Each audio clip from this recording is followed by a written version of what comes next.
One of the keys is remember where you came from, keep that shit in the front of your mind, and when shit goes bad and it goes sideways, a lot of shit does, you're getting booed out of the fucking building, or you're coming through this injury, or people are writing you off, oh, you guys ain't gonna fucking make it, you know, any of that shit. You gotta keep it in here. And it really has to, it should drive you.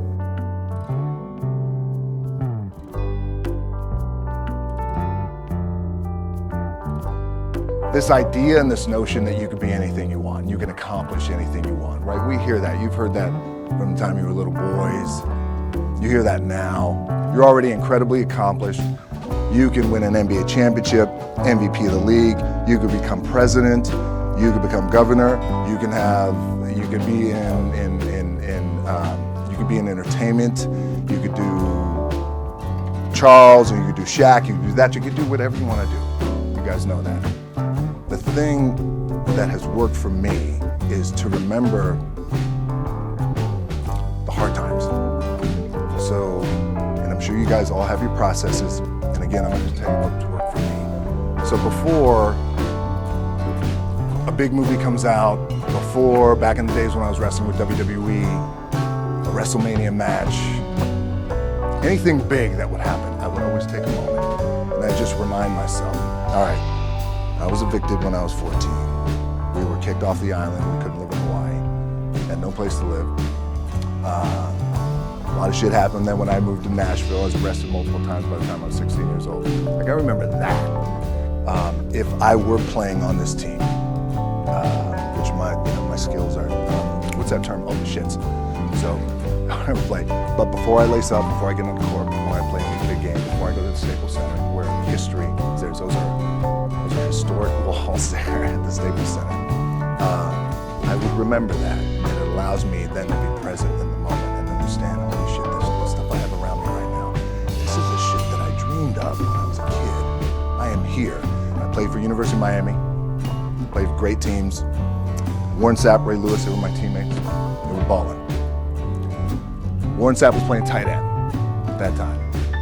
I was starting defensive tackle. Yeah. They moved him over to D-line. And he looked at me, he's like, yo, dude, I'm gonna take your spot. I said, you ain't taking nothing. He's like, I'm gonna take your spot. We battled, and he took my spot. You can imagine how that fucked me, because there goes my opportunity. He went in, switched to defensive tackle, lit the world on fire. But what that did, it crushed me, it crushed my dreams. I had a piss poor senior year, zero production, no NFL, no combine invite, nothing. Finally went to the CFL, Calgary Stampeders, making $250 a week Canadian. And I had to send that shit home to my wife at that time. I had no money. So I remember that. I got cut from Canada. I had $7 in my pocket. And I always tell that story. So now my production company is $7, advertising agency is $7, everything is $7. Remember that. What helps me is to keep the hard times in the front of my mind. It allows me to go into these big moments that I've worked my ass off, and you guys have worked your ass off. It allows me to go into these big moments with a different perspective. What it also does for me, and again, this is what works for me. Like, I keep my back, excuse my language, my back is against this motherfucker every day. It's against this fucking war. Excuse my language. But it's up against this motherfucker. This is what I believe in. And when my back is against this motherfucker, then there's nowhere to go. But that way. That's it. So I feel like this could be something, an ideology mindset, that could help you. Could. If you look at it that way. Because you made it already. We made it. We're successful boys, and we're lucky boys to be where we're at. You guys made it. Everybody's rich in the room. Everybody's gonna get evicted anymore. Anything you got, there's no more money problems, right? You got a lot of hands out now. Can I get a little bit? Can I get a little bit? Right, that happens. But when you make it, for me, I need this. I need this. So every day, my back is up against this motherfucker, and this is how I operate. Now, Doesn't mean you don't smile. Doesn't mean you don't laugh and joke, right? You're happy, I'm happy, I'm a happy guy. But when it comes to business, and when it comes to executing, it's up against this. And I gotta go that way. And I don't give a fuck who is in front of me. They're not gonna stop me. I feel like for me, it feels seamless because you prepared for so long, but it's just like you guys prepping for a game. That's the fun part. That's what it's like, fuck, it's fun, man. People are paying their hard-earned dollars to come see you. They're cheering, they're going bananas, they're booing the shit out of you on the road. That's fun. That's what you live for. I mean, that's the juice right there. The prep is where the character's made. And I just don't mean the character I play, I mean the character in here. So for me, the prep is getting with the director, getting with the producers, getting with the writers, so in essence, it's like getting with all your coaches and your different position coaches and all the meetings that you have to have, right? So that's the work you put in. The key for me was, where does it start? What's the anchor? What's the anchor? So I could have all these ambitions and you guys have all these ambitions, which is great. It's important. I'll play this role, you'll play that role. I'll execute this thing and it'll come out this summer. You guys will execute this thing during the summer, right? When it's time to really put in a lot more work.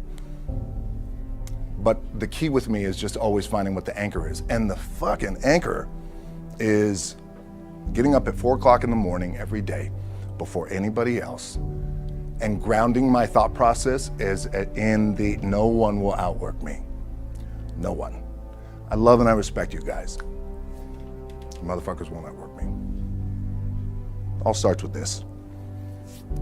2 hands, putting in the work. The anchor for me has always been the work in terms of the weight room training.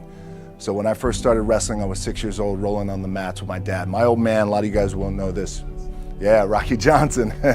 My old man was Rocky Johnson. He was the first black WWF at that time. First black WWE tag team champions with Tony Atlas back in 1983. My uncles were wild Samoans. I come from a long line of pro wrestlers. But before the wrestling part happened, I was just in the gym putting in the work at 6 years old, rolling around on the mats. And finally, when I could touch weights at 13, that's what I was doing. But the weight part for me and the gym part has always has to be the anchor. Look, at the end of the day, like again, it's the kind of stuff that I talked about at top is I have to hold on to my dad in his pickup truck came down 4 o'clock in the morning, picked me up in Miami from Tampa. We lived in a little shitty apartment in Tampa. He drove down in his little pickup truck to Miami to get me when I was cut from the CFL. I was driving up I-75. I don't know if you guys are from Florida, any of you guys, if you know, I-75 is like, especially down in Florida, Alligator Alley. I'll never forget it. It's 4 o'clock in the morning. And I thought, well, fuck. I leave home like you guys left home. I'm ready to tackle the world, to get after it, achieve my dreams and goals. Fucking crushed by 22, 23 years old. Now I gotta move back in with my mom and dad. I played on great teams though. Wait a second, this is not supposed to be my future. I'm supposed to be in the NFL right now. I'm supposed to be making a lot of coin and buying my parents shit, buying me shit, taking care of my wife, but it never happened. So I pulled out my wallet, I thought, well, let me see how much money I have. I opened it up, I had a 5, a 1, and change. I'm not fucking around, and well, at least I rounded up to $7. But I thought, God, ain't this a bitch? I got $7 in my pocket. Where the fuck do I go now? What do I do? I can't go back to CFL, because the point comes where you hear that voice, the big run's over. Like, you're done, right? So I heard that voice. So as Coach was saying, man, I hold on to that shit. I'm telling you, my back is up against this motherfucker. We laugh, we joke, we have a good time. Press is always fun to do. Sometimes you gotta make it fun. That's another thing. You gotta do your best to make press fun if you can. But my back is still up against this motherfucker. I do not forget it. What this also helps me do, and again, it works for me, is at some point, you gotta be fucking tired of not being number one. You have to be, and you gotta fucking play angry, and I play angry. Now, I'm cool and calm with my approach, and when I step out on my field, which is a set, or, like, there's some, and you're always gonna have haters, and haters are like, well, God damn, man, how many movies are you gonna make, or how much shit are you gonna do? Like, you do a lot of shit. I say, yes, it's my ambition. Of course, why not? I could do it. Yeah, I love what I do. And not only that, but in what world do we not work every day? It doesn't mean, it's just like you guys in the off season. You gotta work every fucking day. It doesn't end. My back is up against this thing, you know, and I started to play angry, by the way, and I still play angry. My last match, Brock Lesnar, transitioned, and I realized if I had to be great at something, I wanted to be great in this world of Hollywood and movie making and producing and entertainment, I had to commit, and like you guys have to commit. Obviously, you commit to something, commit to the goal. So I quietly retired. 2 years later, I thought, what the fuck did I do with my career? Because my movies were not doing well. I was written off. I was like, it was around 2006, 2007. I was like, God damn. I left, I pulled a Jim Brown. I left when I was on top, like #1 in the wrestling business, and I left. It was a ballsy, gutsy, some call it stupid move, but I had to commit and I had to follow what was in my gut. And at that time, I'll share this with you guys, and Will Smith is my boy, and I sat down at that time with the agency I was with, and they said, what do you want to accomplish? I said, I want to accomplish the world. I want the world, and I want Will Smith's career, and I said, and I mean this respectfully because I know he's here at this agency with us, I want to do it bigger and better. And they looked at me like I had 3 fucking heads, and they were like, okay. But I still stayed focused, and I still had still put in the hard work with my 2 hands, and that's it. And that's what it comes down to with you.